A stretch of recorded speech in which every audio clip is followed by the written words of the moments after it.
আসসালামু আলাইকুম ওয়া রাহমাতুল্লাহি ওয়া বারাকাতুহু। নাহমাদুহু ওয়া নুসাল্লি আলা রাসূলিহিল কারীম, আম্মা বা'দ। ফাআউযু বিল্লাহি মিনাশ শাইতানির রাজীম। বিসমিল্লাহির রহমানির রহিম। রব্বি ইশরাহ লি সাদরি ওয়া ইয়াসসির লি আমরি ওয়াহলুল উকদাতাম মিন লিসানি ইয়াফকাহু কওলি। মুহতারাম, আমরা মুসলমান, আমাদেরকে ইসলামের বিধান জানা এবং তার উপরে আমল করা অপরিহার্য। আজকে আমি আপনাদের সম্মুখে ইসলামের একটি গুরুত্বপূর্ণ বিধান সম্পর্কে আলোচনা করব ইনশাআল্লাহ তাআলা। বিষয়টি খুবই জটিল এবং খুবই সূক্ষ্মতর। বিষয়টি হচ্ছে তালাকের বিষয়। এই বিষয়ে সমস্ত পুরুষদের জন্য কিছুটা ধারণা রাখা দরকার, কেননা এখানে সামান্য সামান্য ভুলের কারণে বড় ক্ষতি হবে। এখানে হারাম হালালের বিষয়, এই জন্য সমস্ত পুরুষদেরকে এ বিষয়ে কিছুটা ধারণা, কিছুটা নলেজ রাখা দরকার। আমি আপনাদের সম্মুখে সংক্ষিপ্তভাবে কিছু আলোচনা করব। সর্বপ্রথম আমরা জানবো যে ইসলাম শরিয়াতে তালাক কাকে বলে। ইসলাম শরিয়াতে তালাক বলা হয় বিবাহর মাধ্যমে যে বিবাহর মাধ্যমে যে বন্ধনটা তৈরি হয়েছে, সেই বন্ধনকে বিশেষ শব্দের দ্বারাই ছিন্ন করা। আমি আবার বলছি, ইসলামের দৃষ্টিতে তালাক বলা হয় বিবাহনামী বন্ধনকে বিশেষ শব্দের দ্বারাই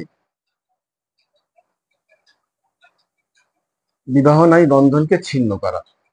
সেই বিশেষ শব্দটি চাই আপনি লেখার মাধ্যমে প্রকাশ করেন, চাই আপনি মুখের মাধ্যমে প্রকাশ করেন। অনেক ভাই আমার বলে থাকেন যে মুখে বললেই হয়ে যাবে। আমি সেই ভাইদেরকে বলবো যে কেন হবে না? যখন আপনি বিবাহ করেছিলেন তখনও তো বিবাহটা মুখের মাধ্যমে হয়েছিল, শুধু একটি শব্দ, কবুল শব্দ। যেই মহিলার দিকে আপনার তাকানো জায়েজ ছিল না, যেই মহিলার কাছে বসা আপনার জন্য বৈধ ছিল না, যেই মহিলার সঙ্গে আপনার থাকা বৈধ ছিল না, শুধুমাত্র কবুল বললেন, সেই মহিলাটা আপনার জন্য বৈধ হয়ে গেল, সেই মহিলাটা আপনার সঙ্গে থাকা বৈধ হয়ে গেল। ঠিক এমনই ভাবে যেমন কবুল বললে একটি বেগানা মহিলা আপনার জন্য বৈধ হয়ে যাচ্ছে, ঠিক কেউ যদি তালাক বলে এবং আপনার বৈধ মহিলা অবৈধ হয়ে যাবে। এটা বুঝতে হবে আপনাদেরকে। অনেকজন এ বিষয়ে বলে যে রাগের মুঠে বলে দিয়েছি। মোহতারাম, আপনারা এটা বুঝবেন যে কোনো ব্যক্তি মিষ্টি খেতে খেতে স্ত্রীকে আদর আপ্যায়ন করতে করতে কেউ কিন্তু তালাক দেয় না, রাগের মাথায় দেয়।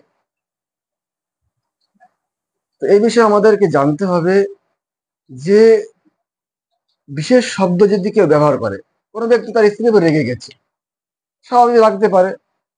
সে তার স্ত্রীকে বললো আমি তোমাকে মেরে ফেলবো, কেটে ফেলবো, জবাই করবো, অমানুষ, যত রকম রাগ মেটানোর শব্দ আছে সব শব্দ সে ব্যবহার করতে পারে, কোনো অসুবিধা নেই। কিন্তু শরিয়াতে যে বিশেষ শব্দগুলো, বিবাহ বিচ্ছেদের জন্য বিশেষ বিশেষ শব্দগুলো যে উল্লেখ করেছি, সেই শব্দ যদি ব্যবহার করে সে, তার স্ত্রী কিন্তু তালাক হয়ে যাবে। আপনি কেন এই শব্দ ব্যবহার করলেন? আপনি তাকে বলতে পারেন, তাকে আপনার রাগ মেটানোর জন্য তাকে বলতে পুঁতে ফেলবো, জবাই করে দেবো, বলতে পারতেন, কিছুই হতো না। ওই শব্দ আপনি কেন ব্যবহার করলেন? যখন ব্যবহার করেছেন, অতএব আপনার স্ত্রী আপনার থাকলো না। এবার আমরা জানবো যে শরিয়াতে তালাক দেওয়ার অধিকার কাকে দেওয়া হয়েছে। ইসলাম শরিয়াতে তালাক দেওয়ার অধিকার কাকে দিয়েছে? আমরা সকলেই এই বিষয়ে জানি যে ইসলাম শরিয়াতে তালাক দেওয়ার অধিকার শুধুমাত্র পুরুষদেরকে দেওয়া হয়েছে। আমি এই কথাটা আবার বলছি, ইসলাম শরিয়াতে তালাক দেওয়ার অধিকার শুধুমাত্র স্বামীদেরকে দেওয়া হয়েছে। কিন্তু আজকের দিনে আমরা শুনতে পাচ্ছি অনেক মহিলা বলছে যে আমি একতরফা তালাক করেছি। যখন কোনো মহিলা বলছে যে একতরফা তালাক করেছি, এই কথাটাই তো শরীয়ত বিরোধী কথা। কারণ ইসলাম শরীয়তে মহিলাদেরকে তালাক দেওয়ার অধিকার দেওয়া হয়নি হয়নি হয়নি। তখন এই শব্দটা কেন সে কিভাবে বলছে? অনেক সময় আমরা দেখতে পাচ্ছি যে কোনো মহিলা, বিবাহিত মহিলা আবার বিবাহ করতে যাচ্ছে, তখন আমরা জিজ্ঞাসা করছি তুমি তুমি কি ডিভোর্স করি, তোমার কি ডিভোর্স হয়েছে? বলছে হয়েছে। জিজ্ঞাসা করা হচ্ছে কিভাবে হয়েছে, না ওই এক তো কোর্ট থেকে করে নিয়ে এসছি, একতরফা করে নিয়ে এসছি।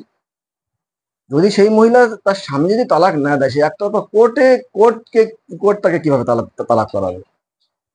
এর শরীয়তের মানদণ্ডে কোনো গ্রহণযোগ্যতা নেই, এটা আপনাদের মাথায় রাখতে হবে।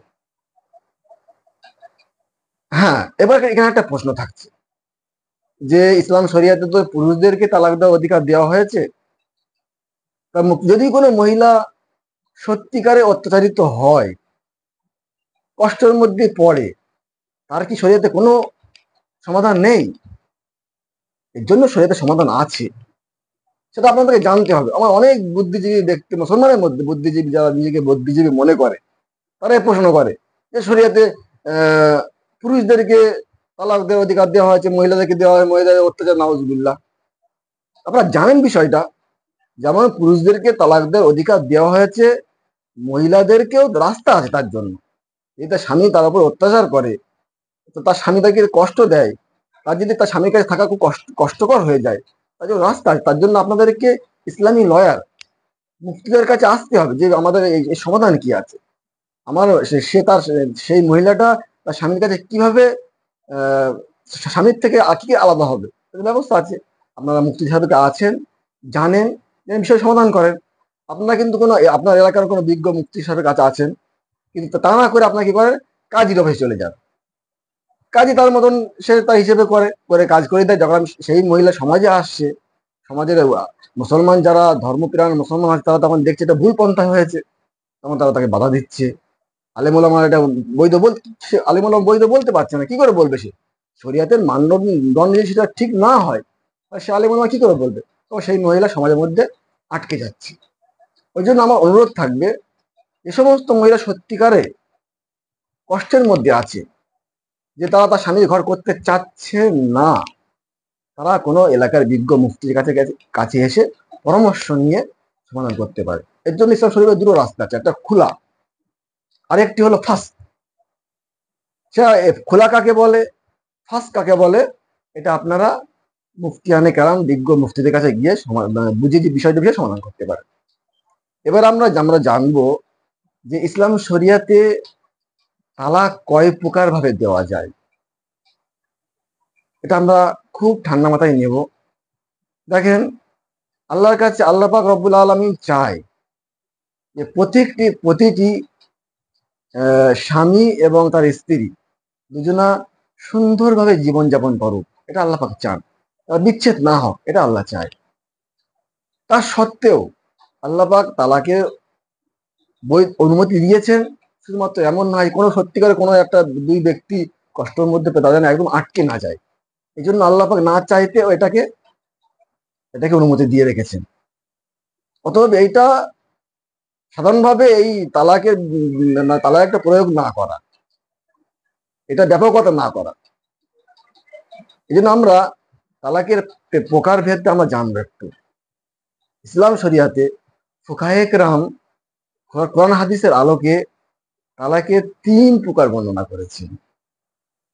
নম্বর 1 আহসান, নম্বর 2 হাসান, নম্বর 3 বিদা। আমি আপনাদের সামনে 3টি প্রকার বর্ণনা করলাম। কোনো ব্যক্তি যদি কোনো প্রকারের মাধ্যমে, কোনো প্রকার অবলম্বন করে যদি তার স্ত্রীকে তালাক দেয়, তালাক হয়ে যাবে, এটা আপনার প্রথম মাথায় রাখতে হবে। এবার আমরা প্রত্যেকটি প্রকার বিস্তারিতভাবে জানবো। এই তিনটি প্রকারের মধ্যে প্রথম 2 প্রকার, তালাকে আহসান এবং হাসান, এইটি বোঝার আগে আমাদেরকে আরেকটি জিনিস বুঝতে হবে। দেখেন, প্রতিটি মহিলা প্রতি মাসে 2 অবস্থায় পার করে। নম্বর 1 মাসিক অবস্থা, নম্বর 2 মাসিক মুক্ত অবস্থা। মাসিক অবস্থাকে বলা হয় অপবিত্র অবস্থা, আর মাসিক মুক্ত অবস্থাকে বলা হয় পবিত্র অবস্থা। যদি সত্যিকারে কোনো ব্যক্তি তার স্ত্রীর উপরে অসন্তুষ্ট, তার স্ত্রীর সঙ্গে অ্যাডজাস্ট হচ্ছে না, অনেক রকম পন্থা অবলম্বন করা হয়েছে, সত্যি করে তার স্ত্রীর সঙ্গে অ্যাডজাস্ট হচ্ছে না, সেক্ষেত্রে সে শরীয়ত তাকে তালাক দেওয়ার অনুমতি দেয় যে তুমি এবার তালাক দিতে পারো। তো সেই ব্যক্তি কিভাবে তালাক দেবে? যদি তালাকের প্রথম প্রকার আহসান পদ্ধতি সে অবলম্বন করতে চায়, তার স্ত্রী যখন মাসিক মুক্ত থাকবে, এই মাসিক মুক্ত সময়ের মধ্যে সেই ব্যক্তি তার স্ত্রীর সঙ্গে কোনো রকম শারীরিক সম্পর্ক করবে না, এবং ওই সময়ের মধ্যে সে তার স্ত্রীকে এক তালাক দিবে, দিয়ে তার স্ত্রীকে ছেড়ে দিবে।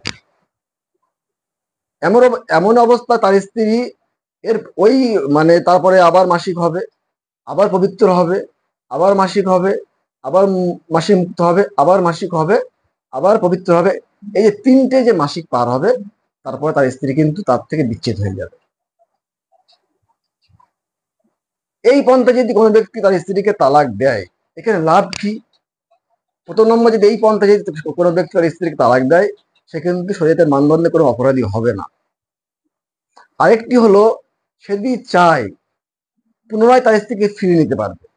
আমি প্রথমে বললাম যে সে তার স্ত্রীকে পবিত্র অবস্থায়, ওর মধ্যে তার স্ত্রীকে তালাক দিল, সে যদি চায় প্রথম যে হায়েজ মানে মাসিক হলো, মাসিক পবিত্র হলো, সে তার মধ্যে ফিরিয়ে নিতে পারে।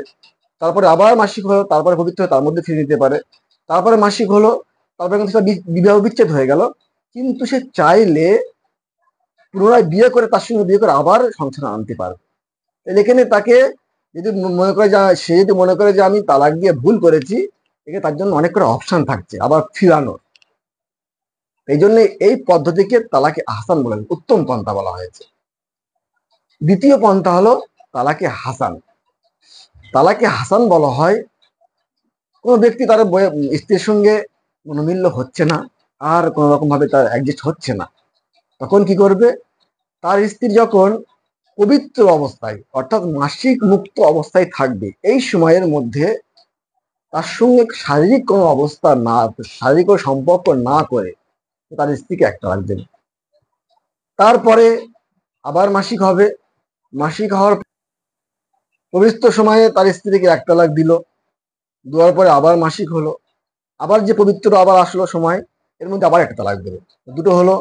আবার মাসিক হলো, মাসিক হওয়ার পরে আবার পবিত্র হলো, এই পবিত্র সে আবার একটা তালাক দেবে। এখানে প্রত্যেক 3 ধাপে সে তার স্ত্রীকে 3 তালাক দিবে।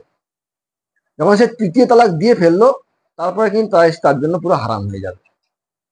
এই সময়েও কিন্তু একটি মানে সংশোধনের একটা অপশন থাকে, সেটা হলো কি, প্রথমবার সে ব্যক্তি যখন এক তালাক দিল, তার মধ্যে কি তার স্ত্রীকে আবার চাইলে সে না আমি ভুল করেছি যদি ভাবে, সে কিন্তু আবার ফিরিয়ে নিতে পারবে। আবার দ্বিতীয় যে অপশন, দ্বিতীয় ধাপে গিয়ে যে আবার সে দ্বিতীয় তালাক দিল, তখনও যদি চায় যে আমি না ভুল করেছি, সে যদি মনে করে না আমি এটা ভুল ঠিক হচ্ছে না, আবার সে ফিরিয়ে নিতে পারবে। তৃতীয়বার দেওয়ার পর আর ফেরাতে পারবে না, সে তার একদম তার স্ত্রী তার জন্য হারাম হয়ে যাবে। এখানে তবুও সম্ভব না, অপশন থাকছে। এইভাবে যদি কোনো তালাক দেয়, সেখানে শরীয়তের মানদণ্ডে সে কোনো গুণাগার হবে না, এখানে অপশন থাকছে। তাহলে তালাকে আহসান প্রথম পন্থা বললাম, দ্বিতীয় হাসান বললাম, দুটোই ভালো, দুভাবে কোনো ব্যক্তি ব্যবহার করতে পারে। এখানে এই ক্ষেত্রে সংশোধনের একটা রাস্তা থাকে, সমাধানের রাস্তা থাকে, সুযোগ থাকে, আর সে গুণাগার হবে না। তৃতীয় পন্থা, তৃতীয় প্রকার তালাকে যেটা বলতে চাচ্ছি আমি, তালাকে বিদা, ভুল পন্থা। এইভাবে যদি কোনো ব্যক্তি তার স্ত্রীকে তালাক দেয়, সে গুণাগার হবে, শরীয়তের মানদণ্ডে অপরাধী হবে। কিন্তু যেহেতু সে তার মানে আল্লাহ পাক তাকে যে অধিকার দিয়েছে তালাকের, সে অধিকার সে ব্যবহার করে ফেললো, তালাক তো হয়ে যাবে, কিন্তু সে গুণাগার হবে শরীয়তের মানদণ্ডে। সেটা কি পদ্ধতি? কি, কোনো ব্যক্তি তার স্ত্রীকে এক বৈঠকেই 3 তালাক দিয়ে ফেললো, এক বৈঠকে কোনো ব্যক্তি তার স্ত্রীকে 3 তালাক দিয়ে ফেলে, তালাক কিন্তু সে হয়ে যাবে তার স্ত্রী, তার জন্য হারাম হয়ে যাবে। কিন্তু কি বলে, সে ব্যক্তি গুনাহগার হবে শরীয়তের মানদণ্ডে, সেই ব্যক্তি অপরাধী বলে গণ্য হবে।